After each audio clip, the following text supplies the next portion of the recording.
Hello students, welcome to concept crystal clear. आज हम लोग रिफ्रैक्शन का एक और इम्पॉर्टेंट कॉन्सेप्ट जिसको हम लोग रिफ्रैक्टिव इंडेक्स कहते हैं उसको डिस्कस करेंगे। तो रिफ्रैक्टिव इंडेक्स, इसमें हम लोग स्टेप बाय स्टेप चलेंगे। आज हम लोग इसका सिर्फ कॉन्सेप्चुअल डिस्कशन करेंगे कि ये क्यों होता है, क्या होता है, कैसे होता है, ये सब।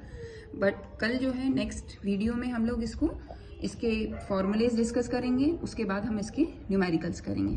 तो चलिए हम लोग स्टार्ट करते हैं। तो रिफ्रैक्टिव इंडेक्स, जैसा कि ये वर्ड आया है, ये रिफ्रैक्शन से आया है, रिफ्रैक्शन। और हमें मालूम है रिफ्लेक्शन क्या होता है। जैसे कि हमारी लाइट अगर सेम मीडियम में ट्रेवल कर रही है तो रिफ्लेक्शन होता है। लेकिन अगर वो चेंज ऑफ मीडियम हो रहा है, मतलब अगर मान लीजिए वो कोई एक मीडियम से दूसरे मीडियम में जा रही है, एयर से ग्लास में जा रही, ग्लास से वाटर में जा रही, केरोसिन में जा रही, केरोसिन से वाटर में जा रही, वाटर से एयर में जा रही, तो इसमें क्या हो रहा है, डिफरेंट मीडियम चेंज हो रहे हैं। तो जब भी मीडियम चेंज ऑफ मीडियम होता है लाइट के लिए, एक इंटरफेस से वो दूसरे मीडियम में एंटर हो रही है, तो लाइट का रिफ्रैक्शन होता है। वो रिफ्लेक्शन नहीं होता, वो रिफ्रैक्शन होता है। अब ये क्यों होता है, कैसे होता है, उसको हम लोग डिस्कस करते हैं। तो बेसिकली आपका, जैसे मान लीजिए ये एक इंटरफेस है। इंटरफेस मतलब चेंज ऑफ मीडियम का मैंने एक इमेजिनरी यहाँ पे एक इंटरफेस बना लिया है। अब इस इंटरफेस पे मैंने एक इमेजिनरी नॉर्मल बना लिया है जिसको हम परपेंडिकुलर टू द इंटरफेस रहता है।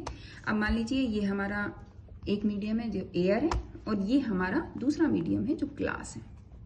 तो एयर का हमें नेचर मालूम है कि इसमें पार्टिकल्स दूर दूर रहते हैं, तो ऑप्टिकली हम इसको कह सकते हैं it is optically rarer than the glass, and it is glass is optically denser than air.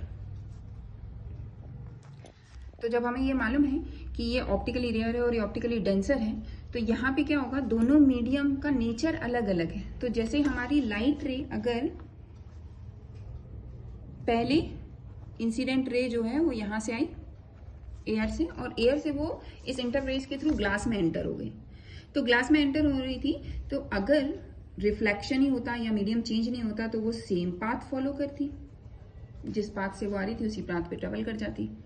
लेकिन यहाँ पे मीडियम चेंज हो रहा है, मीडियम चेंज हो रहा है, तो हमारी जो लाइट रे है वो अपना पाथ, जो उसका इंसिडेंट रे का पाथ था उसको फॉलो ना करके बेंड हो जाएगी। या तो वो इधर बेंड हो जाएगी या वो इधर बेंड हो जाएगी। अब ये इधर उधर काय पे डिपेंड करता है। अगर हम रेयर से डेंस पे आते हैं तो आपकी लाइट जो है, रिफ्रैक्टेड रे जो है, वो नॉर्मल की तरफ बेंड हो जाती है। और वाइस वर्सा, अगर हमारा medium change of medium change होता है, मतलब मान लीजिए अब हम ग्लास से एयर में जा रहे हैं, तो यहाँ हम डेंसर से रेयर में जा रहे हैं, तो हमारी इंसिडेंट रे जो आएगी वो अपना ओरिजिनल पाथ फॉलो ना करके नॉर्मल से और दूर चली जाएगी।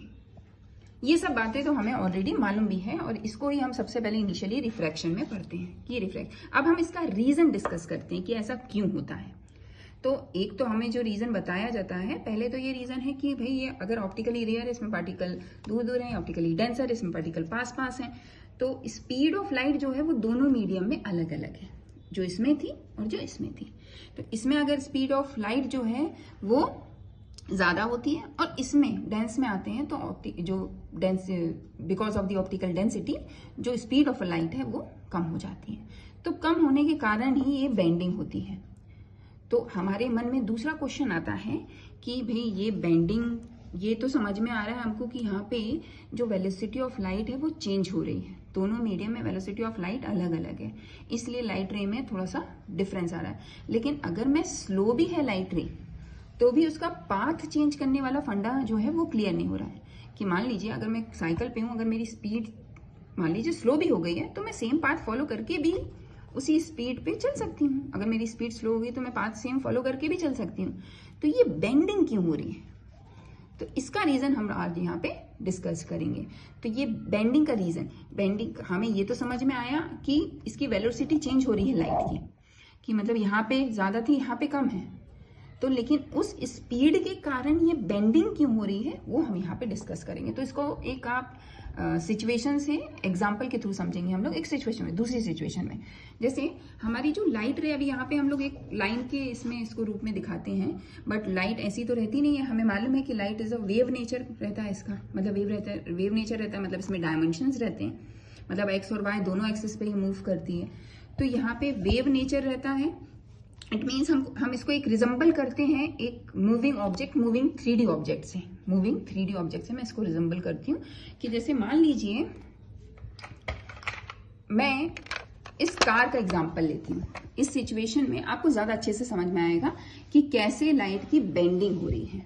तो जैसे मान लीजिए एक कार है हमारी, हमने सिचुएशन दूसरी कंसीडर कर रहे हैं। मेरी कार जो है, मान लीजिए मैं कार लेके रोड पर जा रही हूँ और बीच में रोड पर एक मड एरिया आ गया।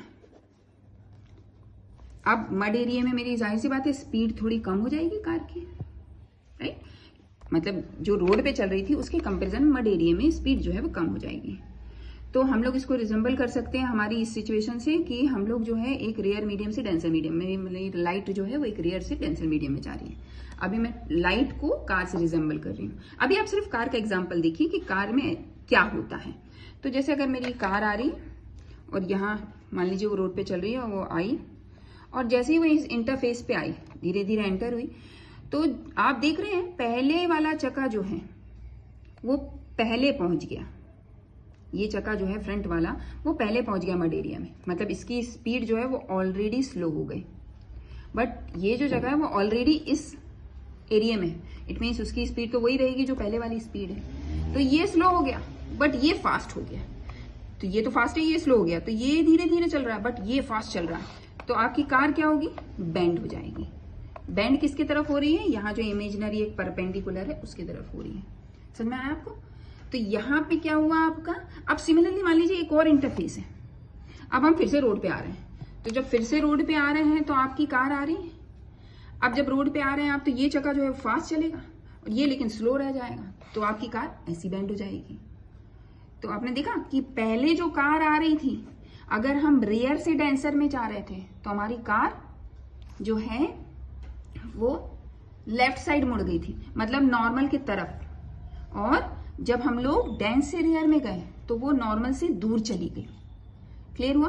तो हम लोग इस सिचुएशन को, अगर हमारी लाइट रे को इससे कंपेयर करें, एक 3D ऑब्जेक्ट की तरह उसको डील करें हमारी लाइट रे को, तो ये चीजें हमें समझ में आती है कि जो हमारा वेव नेचर है लाइट का, तो लाइट का जो वेव नेचर है उसके कारण उसकी जो जो नीचे वाला डायमेंशन है वो पहले पहुंच गया और जो ऊपर वाला डायमेंशन था वो बाद में पहुंचा। उस जो इंटरफेस जो चेंज जो मीडियम हो रहा है, चेंज ऑफ मीडियम हो रहा है। तो जाहिर सी बात है जो पहले जो वेव पहुंच गया उसकी स्पीड स्लो हो गई, बट जो बाद में पहुंचा उसकी स्पीड तो वैसी की वैसी है, पहले वाले मीडियम की तरह है। तो जाहिर सी बात है हमारी लाइट जो है उसकी स्पीड तो कम तो हुई लेकिन वो बेंड भी हो गई। तो this change in the case of the light, this change is called the refraction. और किस एक्सटेंड तक ये चेंज होता है ये डिपेंड करता है हमारा पैरामीटर को, जिसको हमने डिफाइन किया है रिफ्रैक्टिव इंडेक्स से। मतलब इसी चेंज ऑफ, मतलब कि कितने एक्सटेंड तक हो रहा है, what is the extend of this change in the, मतलब बेंडिंग, कितनी बेंडिंग हो रही है लाइट की, कितनी स्पीड उसकी चेंज हो रही है। तो ये सब डिफाइन करने के लिए हमने एक पैरामीटर डिफाइन किया है, that is called the refractive index. तो इसी पैरामीटर से डिसाइड होता है कि हमारी लाइट जो है वो कितनी स्लो होगी और वो कितनी बेंड होगी। तो this is called your refractive index. तो ये काय का होगा, जाहिर सी बात है ये मटेरियल का ही होगा। मतलब भाई मटेरियल में ही तो चेंज हो रहा है ना, चेंज